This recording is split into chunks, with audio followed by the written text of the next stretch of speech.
What's going on, everyone? Ryan Miles here. I usually have a follow-up to that one, but I guess this is going to be a little bit freelance here. We're going to talk about the different champions that are in Argent Saga and what we can expect from them for Richmond this weekend. So obviously the first one we have here is going to be Hoenna. I think overall the community perceives her to be the generically most powerful, and for good reason.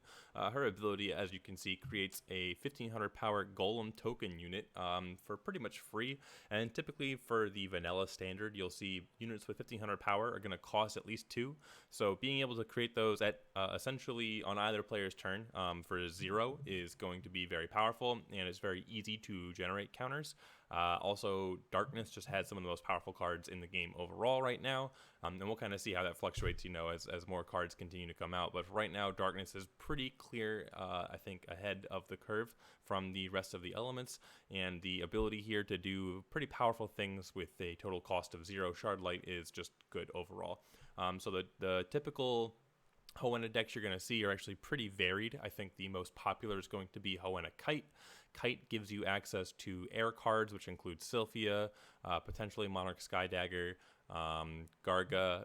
Zephyr Crystal is an important shard. A lot of people really value Zephyr Crystal to be able to destroy augments, because one of the things that makes Hoenna super, super powerful is actually Hidden Laboratory.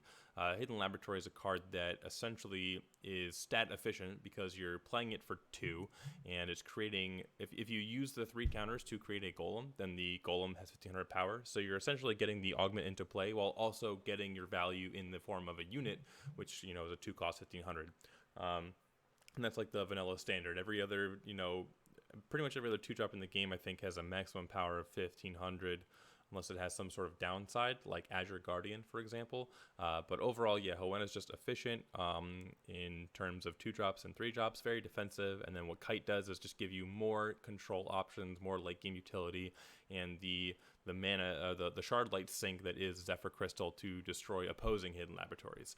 Other Hoenna decks you might see are going to be Hoenna Fizzy and Hoenna Sola, and they're usually a bit more aggressive. Typically, maybe not typically, but they can play Shard Beast and be a bit more aggressive, especially the Fizzy, because Fizzy, what you do with Hoenna Fizzy is you use Fizzy to Shard Drain, keep your shards low, just play aggressive with Shard Beast, and you kind of curve out on like 3, maybe even 4.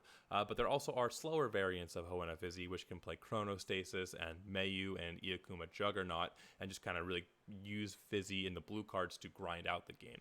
Hoenna Sola, I think, is a bit more aggressive, but it might not play Shard Beast all the time. It does have a couple other options to play. Just kind of acts as an anti-aggro Hoenna list, I would say, playing stuff like Yuki most of the time. But those are the different variants of Hoenna. You won't really see Hoenna Luna, you won't really see Hoenna Corona, but overall I think she's maybe not the favorite to win, but perhaps is going to be the most represented because she has 3 viable spirits that are good with her, and Hoenna Kite, I think, is in the public eye the best deck currently. Next up, we have Aragon, the other Darkness champion, and he is long gone, so not really going to talk about him. Please do not play him this weekend. He is suspended until Set 2 arrives next month. So then we have Jemile. I think Jemile's in a pretty good spot. Again, the most popular deck right now is going to be the Hoenna Kite, which is a very, very hefty control deck. And what Jemile has going for him is he can be pretty aggressive, or he can be also kind of match in control power. You do have stuff like the Sylphia if you play Jemile Kite. We did see Matthew Robinson play Jemile Kite to a top 8 finish, even while Aragon was still legal, and I think that's a very powerful option here.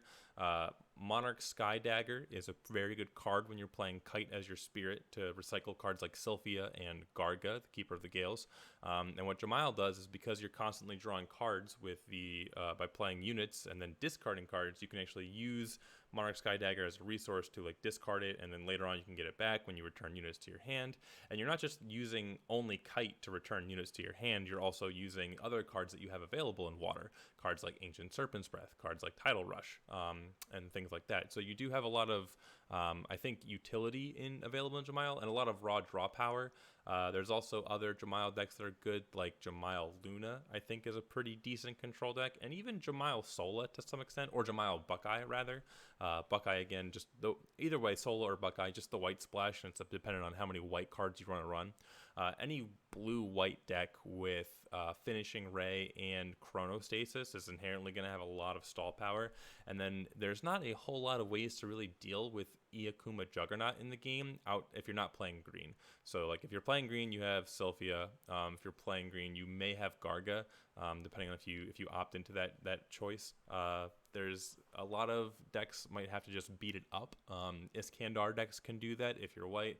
Golem of Indolence can do that if you're black, but that's pretty much it. It's very removal immune because of its shard drain ability, obviously. So Iakuma Juggernaut's a pretty strong finisher, especially in a deck with a lot of board wipes where your opponent isn't normally. So like you have to go wide to have enough power to actually break through Iakuma Juggernaut, but if you go wide, you leave yourself vulnerable to those board wipes. So that's why water and light is a pretty potent combination.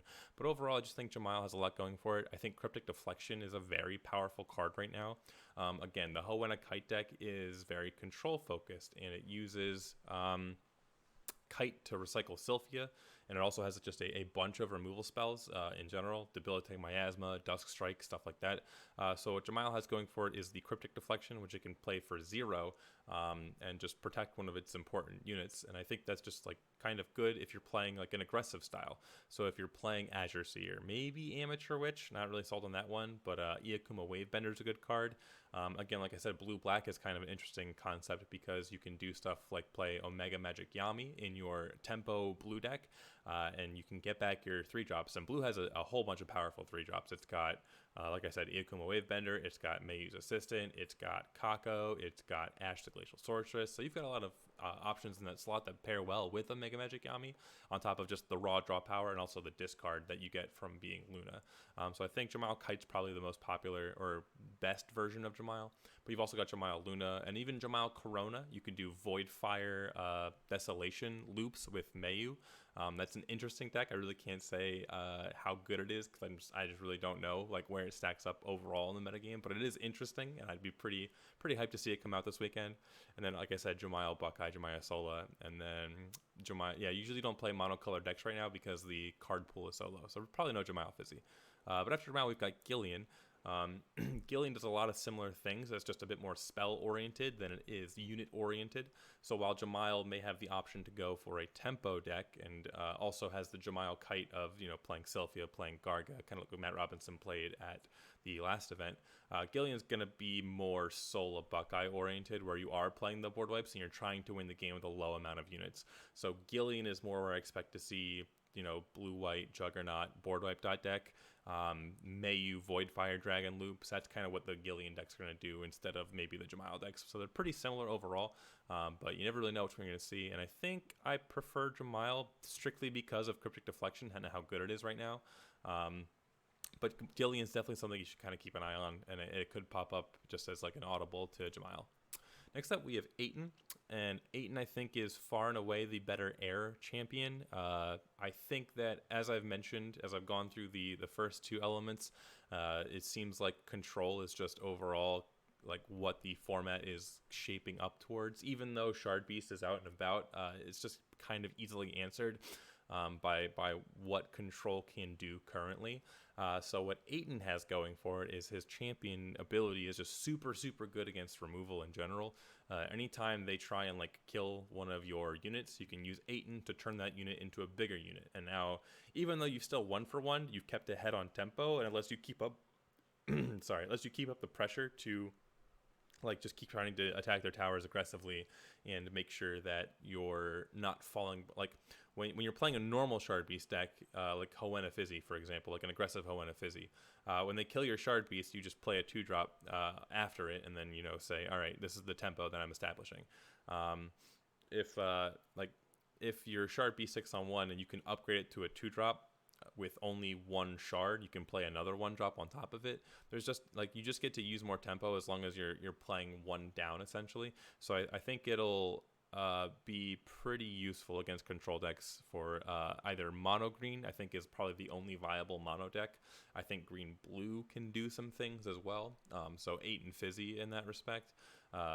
even though you lose the kite ability, which I think is kind of important, so I do think like mono air is like the best version of an Aten deck. Aten Fizzy lets you play Ancient Serpent's Breath, which kind of serves as a kite and is also just a bit more powerful. But yeah, I think that Kite is just super good with Aten right now, and with Sylphia in general, also playing Mono Sky Dagger, stuff like that. So I think Mono Green is the best Aten deck, but there is another variant that I think is okay. And overall, I think this might be an interesting sleeper meta call where if you expect to see a lot of Hoenna, Aten is very, very good against the removal that Darkness brings. And also the tokens that Hoenna is able to generate are actually super vulnerable to cards that Aten has available, like Tornado Shot and Skytree Marksman. Just very, very easy to deal damage-based removal to those units.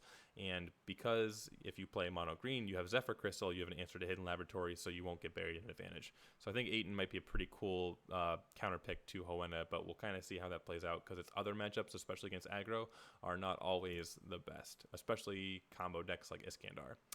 Ariana has seen a lot of hype. I know Shard Source recently did a video on it. And I don't hate it. I like Ariana's Amulet in general against the very kite-heavy field because Ariana's Amulet turning off kite lets you actually answer Sylphia and things like that. But just like drawing Kyle's Custom Companion is mostly useless. I think that Aten just goes a lot farther in the current metagame than Ariana does. I don't think this champion is especially bad. I think it's just outclassed by the other champion in the element. So next up we have Liam. Liam is traditionally going to facilitate aggressive decks, particularly Liam Fizzy and Liam Kite. Liam Fizzy is going to play Ancient Serpent's Breath and Amateur Witch and maybe Omega Magic Mizu and just be very aggressive, constantly attacking with 1 cost 1000 power, pumping up their units, trying to break as many towers as possible, searching Shining Shard Dagger, and just using Fizzy's Shard Drain to constantly draw cards, find more units, and just throw everything you can at your opponent's face. And then Liam Kite, is mostly the same thing, but you use Sandsea Traveler and Skyship Engineer to be a bit more sticky and to be a bit more tempo efficient overall, and try and like protect your stuff a bit more to hit your opponent instead of just jamming raw card advantage through Fizzy. Overall, I think that this deck has been pretty much solved, and because it's been around since Gen Con, people are pretty familiar with it and the lethal threat range that it has, and because of how much Zephyr Crystal you expect to see, decks will play a lot of control heavy, slow the game down as much as possible, and then use Zephyr Crystal to kill Shard Daggers on your opponent's turn and just make sure they can never get that last attack in. So I think Leon's in a pretty bad spot right now in the meta, but you definitely kind of have to respect it and make sure that you're not just completely ignoring aggro, because if there is an aggro deck, it's definitely Liam. Oren has kind of popped up as an Oren Kite deck, where it's stalling the game for as long as possible using Oren's ability, and while it's doing that, it's just discarding a gear pretty much every time your opponent wants to attack, and then eventually you just play Iskandar and you use Wings of Cloudseed to put Iskandar back in your hand and then play him again. So you're just playing Iskandar as many times as possible, removing as many of your opponent's creatures as possible, or units as possible. You are attacking with Iskandar as you do this because you put a Shard Dagger on him, and that's just, good stuff all around.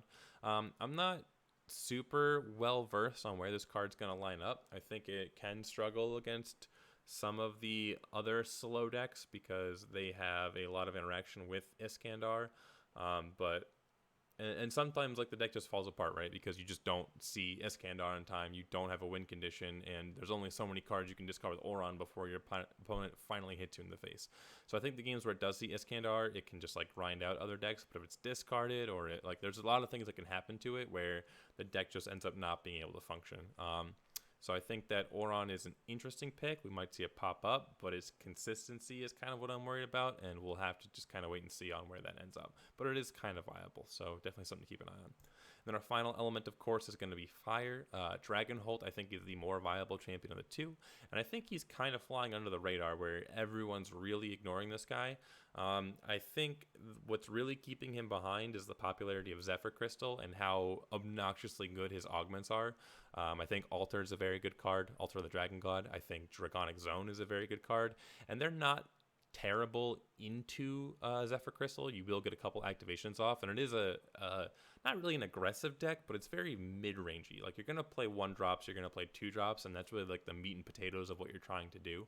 And it's going to snowball tempo as best as it can, and if it gets to stick an altar while ahead on board, that's really where it can shine, but it just might have some problems doing that based on just the draws that it runs into. It's like it can fix its draws because it has Dragonholt. Obviously, it can just discard any fire unit to search a deck for a dragon and have a really good time. But you really need to see that like Scarlet Egg or Argent Egg on turn 1, or Deranged Dragon or Juvenile Dragon. You need to play a booster on 2. On turn 3 is when you can maybe play an altar and leave up the 1 and just keep attacking towers. But that's like, depending on what your opponent's done, depending on which towers you hit, you might just end up not getting enough aggression. And then by turn 4, the debilitating miasmas start coming down. You start losing multiple units to 1 card, and then you just can't actually come back from there. And you run out of cards pretty much. So I think Dragonholt's interesting. I think you can play him mono red. I think you can play him Dragonholt Fizzy. I think you can play Dragonholt Sola. Is not the end of the world. And we've even seen Dragonholt Kite pop up before. Obviously, Kite's just super good right now, so it's definitely not a bad thing to go ahead and try out.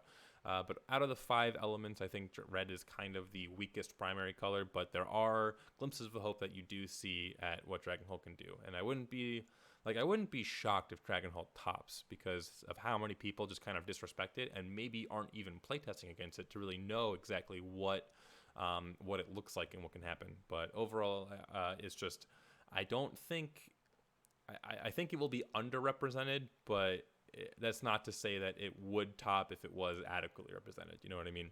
Like it's gonna just be less popular than everything else because it's a bit harder to play and because it's just not really in the public eye. But we'll kind of see how that goes on. And then finally, the last champion is Rain, the Mournful Commander.